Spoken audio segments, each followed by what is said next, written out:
성경 속으로 들어가는 시간입니다. 마태복음 12번째 시간이죠. 마태복음 12번째 시간. 먼저 요약을 보겠습니다.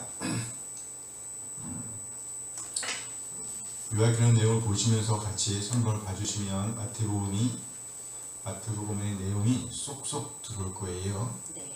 1장은 예수님의 계보와 나신 예고, 그리고 나심입니다. 나신 예고가 있었고 예고대로 예수님께서 나셨죠.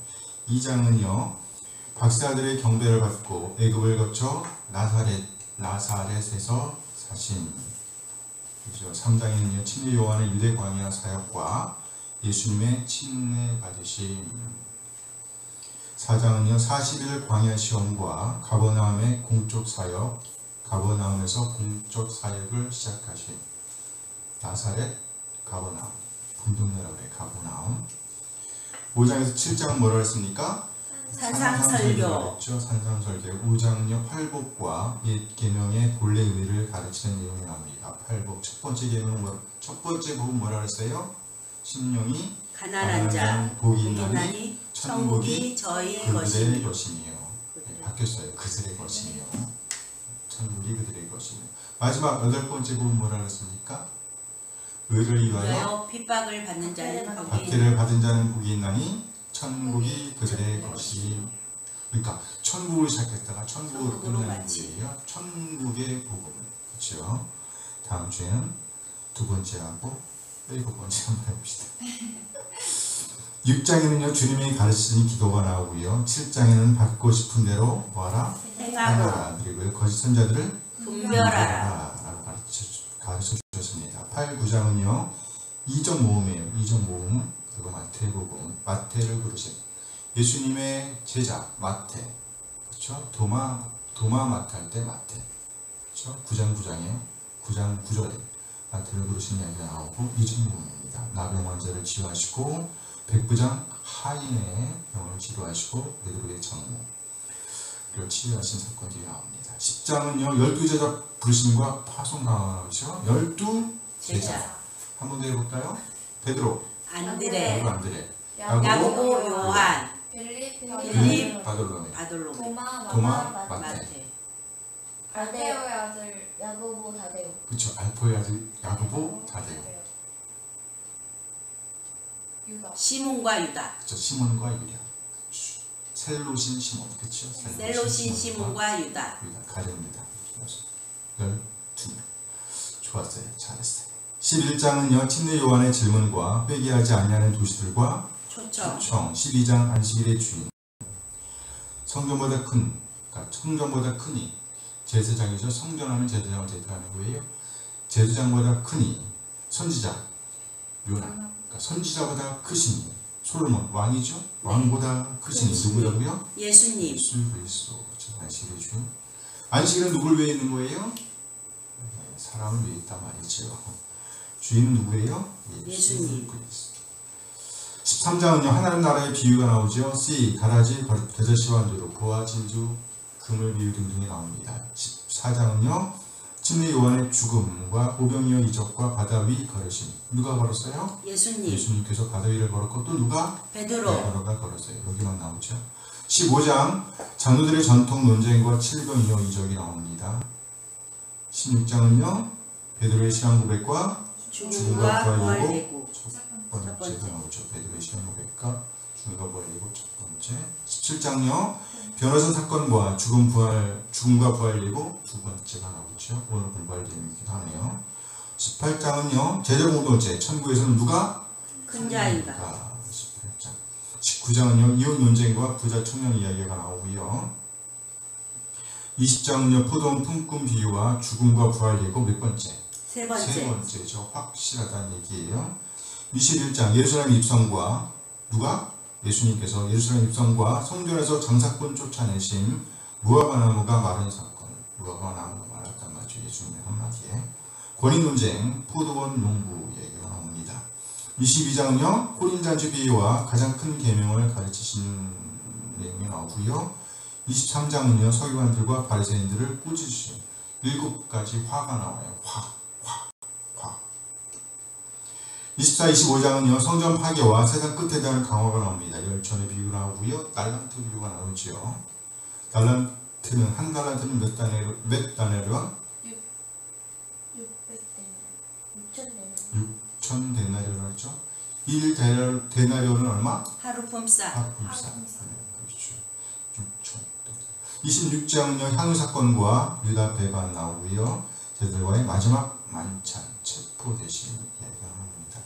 27장은요 유다의 자살과 예수님의 죽임 당하심. 28장은요 예수님의 살아나심과 제조의 사명을 주심. 사명 주심. 자 문제 다 풀어보셨죠? 네. 자 봅시다. 마태복음 14장 오병이어 사건에서 예수님께서 떡과 물고기를 나누어준 행위에서 사용된 동사가 이것은 가지다, 축사하다, 주다, 받다.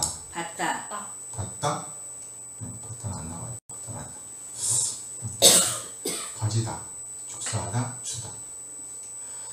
마태복음 15장에서 사람의 입에서 나오는 것으로서 사람을 더럽게 하는 구체적인 행위에 포함되지 않는 것은 악한 생각, 살인과 간음, 음란과 도둑질, 거짓 증거, 빼박. 악한 생각. 악한 생각이죠. 생각을 안에 있는 거예요. 근데 이건 어떻게 바깥으로 나오게 되죠, 그죠? 어쨌든 악한 생각이 바깥으로 드러나. 그래서 우리 안에 뭘 심어야 된다고 우리요? 경건을 심어야 돼. 그럼 뭐가 나오는 거예요? 경건. 선이 나오는 거예요. 선. 하나님의 뜻이 나온단 말이죠. 여기는 악한 생각이에요. 악한 생각은 뭐가 나와? 살인, 간음, 음란, 도적질, 거짓 증거, 회방 등등이 나온단 말이죠. 중요하죠? 네. 마태복음 16장에서 사람들이 예수님의 정체에 관하여 생각했던 인물이 아닌 사람은 누구? 모세. 진의 요한, 엘리야, 예레미야의 공통점은 뭐? 선지자라는 얘기죠. 선지자. 자, 마태복음 17장에서 베드로의 고백 엿새 후에 예수님께서 높은 산에 올라가셨을 때 동행한 제자에 포함되지 않는 사람은? 안드레. 그렇죠. 안드레가 아니죠. 베드로, 야고보, 요한이 같이 올라갔어요. 측근이야, 최측근이야. 안드레가 빈칸을 채우세요. 마태복음 14장 26절 제자들이 그가 바다 위를 걸어오심을 보고 놀라 유령이라 하며 무서워하여 소리 지르거늘. 제자들이 그는 누구예요? 예수님이죠. 예수님께서 바다 위로 걸어오심을 보고 놀라 유령이라 하며 무서워하여 소리 짝. 입에서 나오는 마태복음 15장 18절 입에서 나오는 것들. 그렇죠. 입에서 나오는 것들은 마음에서 나오나니 이것이야말로 사람을 더럽게 하느니라. 그렇죠. 입에서 나오는 것들은 마음에서 나오나니 이것이야말로 아까 마음 악한 생각 그렇죠. 마태복음 16장 18절에서 또 내가 네게 이르노니 너는 베드로라 내가 이 반석 위에 내 교회를 세우리니 음부의 권세가 이기지 못하리라. 반석 위에. 마태복음 17장 2절이죠. 그들 앞에서 변형되자 그 얼굴이 해같이 빛나며 옷이 빛과 같이 휘어졌더라. 그렇죠. 세상이 할 수 없는 변화에 완전히 새롭게 변하는 것. 다른 모습이에요. 다른 모습. 좀 이따 공부하겠지만 뭐하고 비교했더라? 곤충하고 나무하고 비교했던가? 그렇게 달라. 완전히 다르게 변했던. 14장에서 오병이어 사건에서 다 배불리 먹고 남은 조각 몇 방울을 거두었나요? 12바구니. 그렇죠. 12이죠. 12.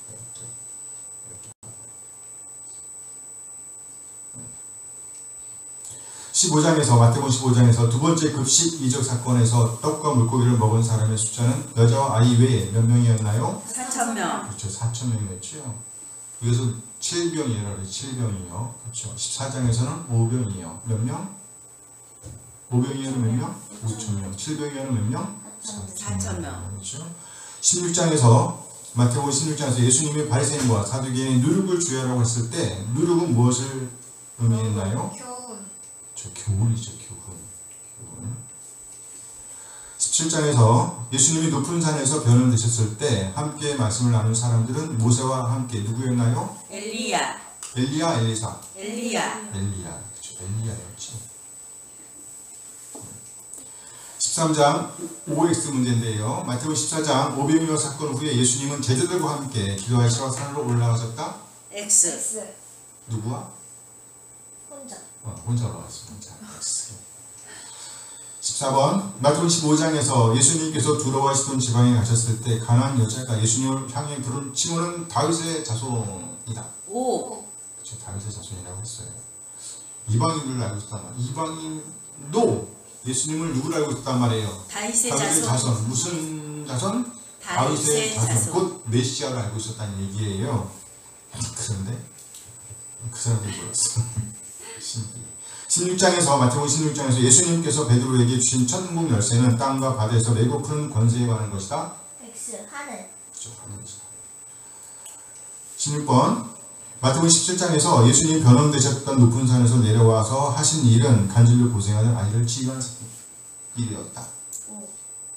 OX. 오. OX?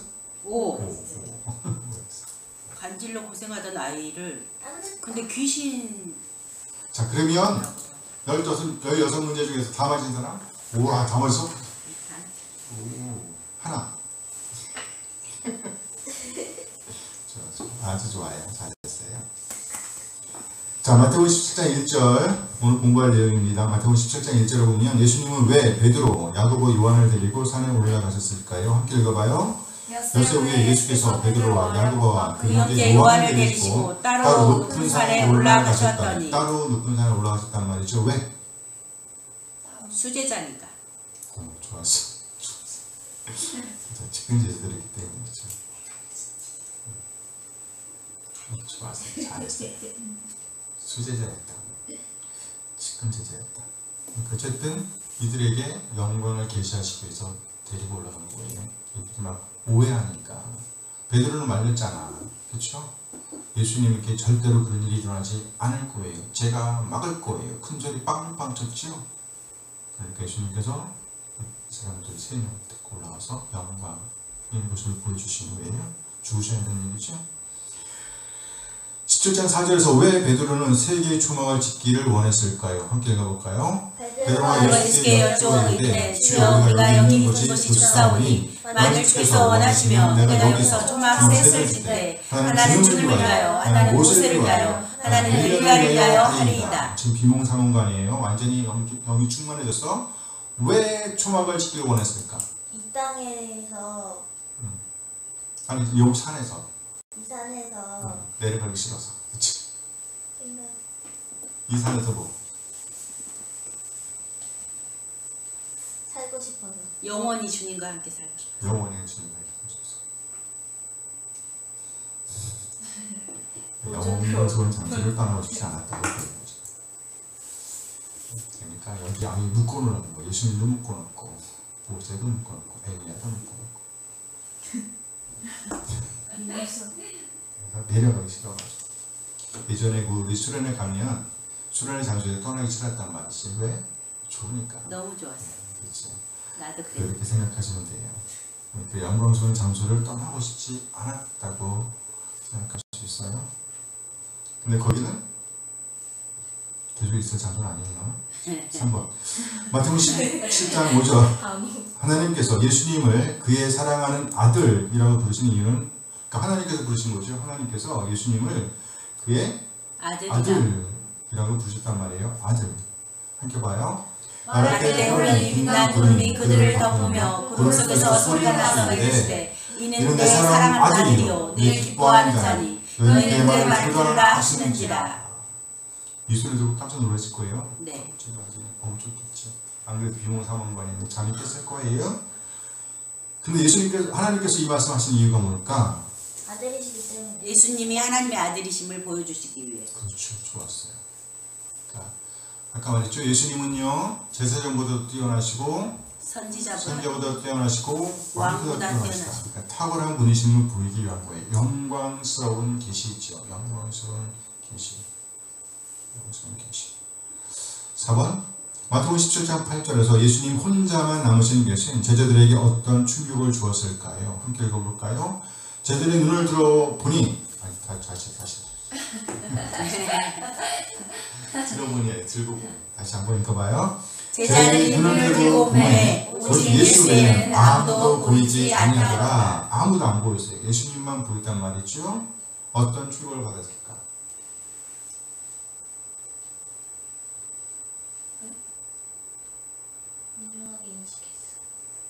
예수님만이 현재 살아계신 하나님의 아들인 것으로 인식. 정답이 마음에 안 들죠?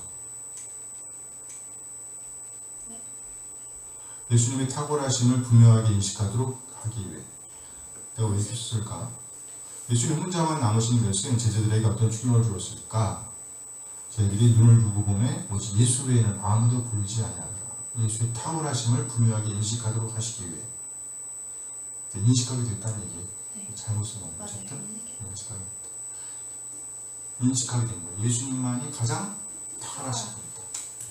좋아, 이렇게 넘어가면 되겠어요. 네. 자, 12과 천국에서 큰 자, 영광스러운 계시, 영광스러운 계시. 자, 베드로를 비롯한 예수님의 제자들은 예수님을 따르면서 예수님의 사역을 보았습니다. 또 예수님의 가르침과 메시지를 들었어요.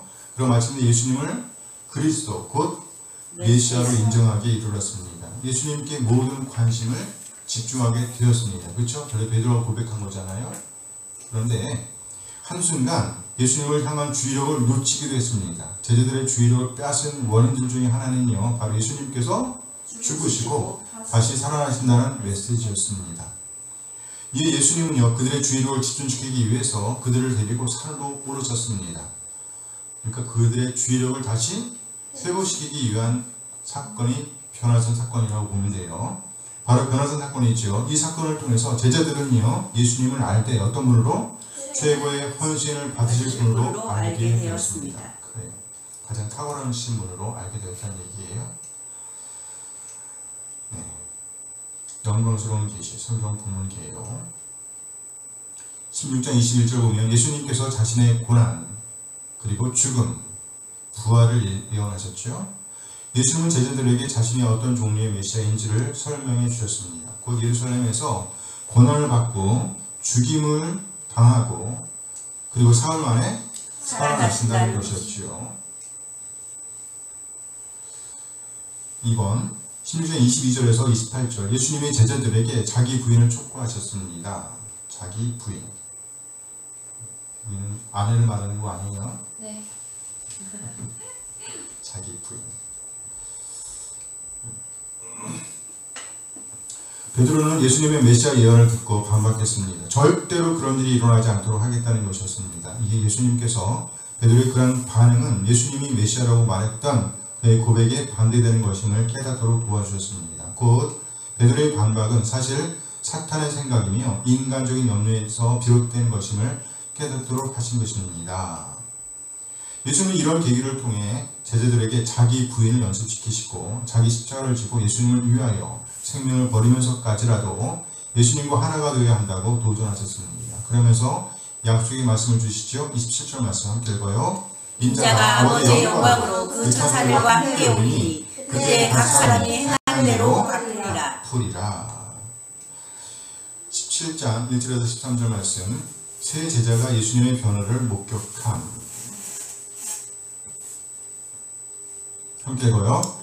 예수께서 세 제자 곧 베드로, 야고보, 요한을 데리시고 산으로 오셨습니다. 그 산에서 이 제자들은 예수님이 변화하여 모세, 엘리야와 더불어 대화하시는 장면을 목격했습니다.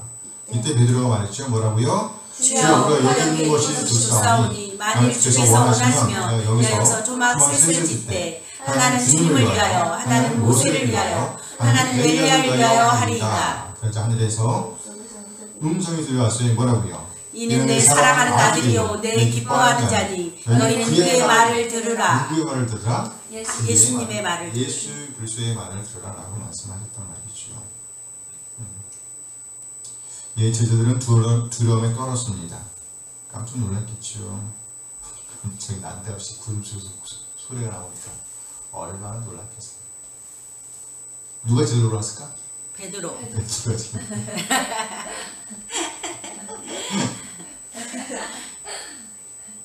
예, 제자들은 두려움에 떨었습니다. 산을 내려오면서 예수님은 제자들에게 예수님 자신이 부활하기 전까지 그 본 것을 아무에게도 말하지 말라는 당부를 하셨습니다.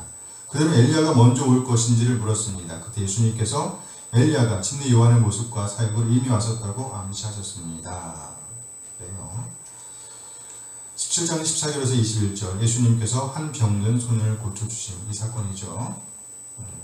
예수님은 산 아래로 내려오시자마자 산 아래 남아있던 제자들이 한 병든 소년을 고치지 못하고 있는 것을 보셨습니다. 예수는 그 소년에게서 귀신, 곧 더러운 영을 쫓아내셨습니다.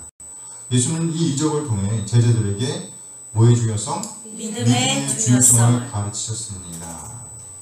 17장 22절 23절 예수님이 다시 자신의 죽음과 부활을 예고하시다. 함께 해볼까요? 예수님은 두 번째로 자신이 잡혀 죽임을 당하고 부활할 것을 말씀하셨습니다. 제자들은 예수님의 말씀을 듣고 슬퍼하였습니다. 이별은 슬픈 일이에요. 17장 24절에서 27절 예수님께서 성전세를 내심 함께 읽어볼까요? 예수님과 제자 일행은 다시 가버나움으로 가셨습니다. 그때 세리들이 베드로에게 예수님이 성전세를 내실 것인지를 물었습니다. 베드로는 예수님께 그 이야기를 말씀드렸습니다. 그러자 예수님은 하나님의 아들이기에 사실 성전세를 내지 않아도 되지만 오해를 받지 않기 위해 베드로에게 물고기 한 마리를 잡도록 하셨습니다. 놀랍게도 그 물고기는 성전세로 낼 돈을 물고 있었습니다. 돈을 물고 있어요. 왜 돈을 물고? 놀라운데. 중심 구절 연도를 보겠습니다. 중심 구절 연도. 17장 1절에서 9절까지의 말씀인데요. 먼저 1절에서 3절까지의 말씀. 예수님이 변화하신 함께 읽어요. 엿새 예수께서 베드로와 야고보와 그 형제 요한을 데리시고 따로 높은 산에 올라가셨더니 그들 앞에서 변형되사 그 얼굴이 해같이 빛나며 옷이 빛과 같이 휘어졌더라. 그때 모세와 엘리야가 예수와 더불어 말하는 것이 그들에게 보이거늘. 베드로가 예수님을 그리스도라고 고백하고 6일이 지났을 때 일이죠. 예수는 베드로와 야고보 그리고 요한을 데리시고 따로 높은 산으로 올라가셨습니다. 우리는 예수님께서 제들고 오르신 산이 어디인지는 알 수 없습니다. 그러나 가이사랴 빌립보에서 가까운 헐몬산일 가능성이 높습니다. 가이사랴 빌립보 어딘지 아시죠? 가봤어요? 네, 가봤어요. 네. 거기서 딱 찾아보면 보이는 게 뭐라고? 헬몬산. 헐몬산. 그러니까 그 산이라고 보는 거예요. 그 산 위에서 예수님은 변형되셨습니다. 여기 변형하다는 메타모르포오라는 단어예요. 그런데 완전 다른 모양으로 바뀐다는 뜻입니다. 완전 다른 모양으로 바뀐다는 뜻. 마치 송충이가 나방으로 변하는 과정과 같다 그래요. 그렇습니다. 예수님의 외모가 하나님의 아들로서의 속성으로 변화되셨습니다. 예수님의 얼굴은요 해와 같이 빛났습니다. 또 예수님의 옷은요 빛과 같이 휘어졌어요. 이런 변화로 인해 제자들은 메시아의 말할 수 없는 영광과 순수함을 보았단 말이죠. 빛과 빛, 깨끗한 말이죠. 숨어진 거. 예수님께서 변화되셨을 때 두 사람이 나타나 그와 함께 이야기를 나누었습니다. 마태는 그들을 가리켜 모세와 엘리야라고 독자들에게 알려줍니다. 두 사람 모두 이 세상을 떠날 때 보통 사람과는 다른 모습이었습니다. 모세는 산에서 혼자 죽어 하나님에 의해 매장되었고요. 엘리야는요 회오리 바람에 의해 하늘로 올려졌습니다. 그렇죠? 아마 모세와 엘리야가 변화산에 나타낸 것은 이 사람들의 구약 성서와의 관계 때문일 것입니다. 모세는요 이스라엘 백성들이 율법을 받기 위해 사용된 인간 도구로서 율법의 효시였습니다. 엘리야는 구약 성서의 수많은 선지자들 가운데 첫째 인물로서 예언자의 대표였습니다. 그 당시 유대인들은 일반적으로 성경을 율법과 선지자라고 불렀습니다. 예수님께서 모세와 엘리야와 함께 이야기하신 것은 그들이 대표하는 율법과 선지자의 관계를 보여줍니다. 그 순간을 보존하는 욕망. 17장 4절 함께 읽어요. 베드로가 예수께 여쭈어 이르되 주여 우리가 여기 있는 것이 좋사오니 만일 주께서 원하시면 내가 여기서 초막새를 지되 하나는 주님을 위하여 하나는 모세를 위하여 하나는 엘리야를 위하여 하리이다.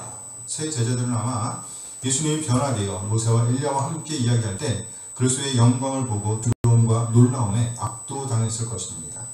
누가복음에서 보면 새 제자들이 잠들었다가 깨어 일어났을 때 이 영광스러운 모습을 보았다고 그래요. 근데 얼마나 놀랐겠어요.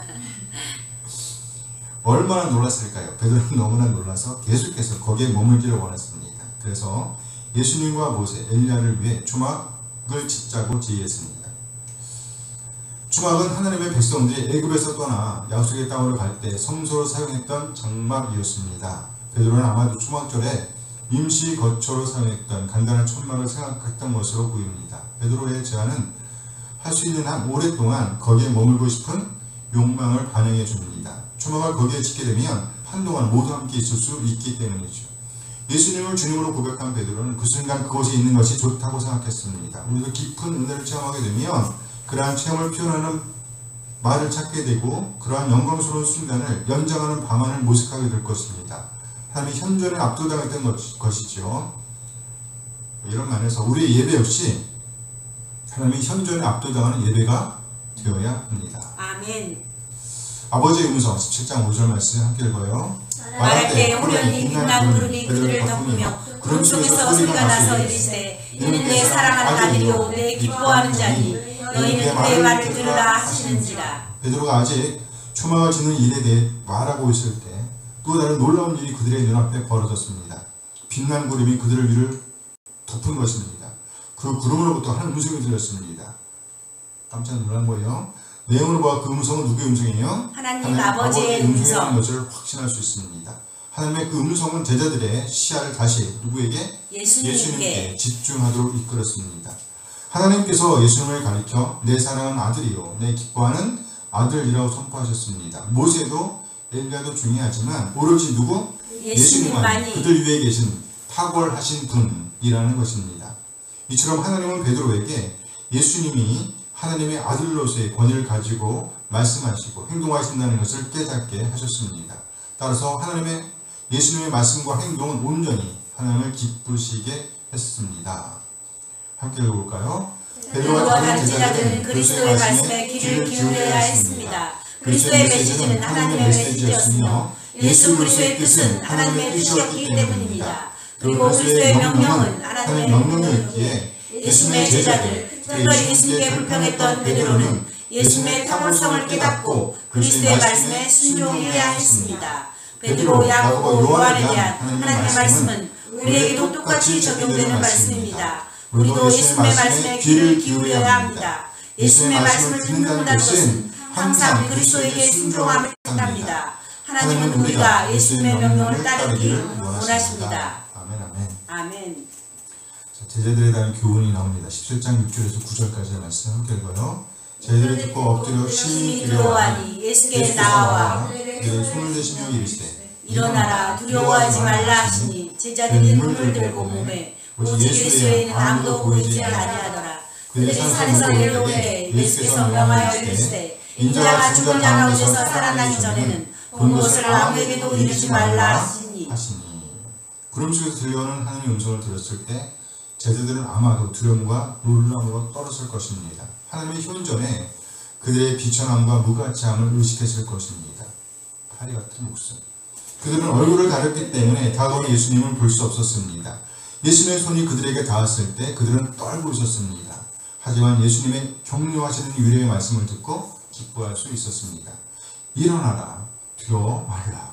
제자들이 눈을 떴을 때 이미 모세와 엘리야는 없었습니다. 그들 앞에는 오직 예수님뿐이었습니다. 하나님으로부터 음성을 듣고 그들은 예수님의 탁월성을 분명히 그리고 확실히 인식하게 되었습니다.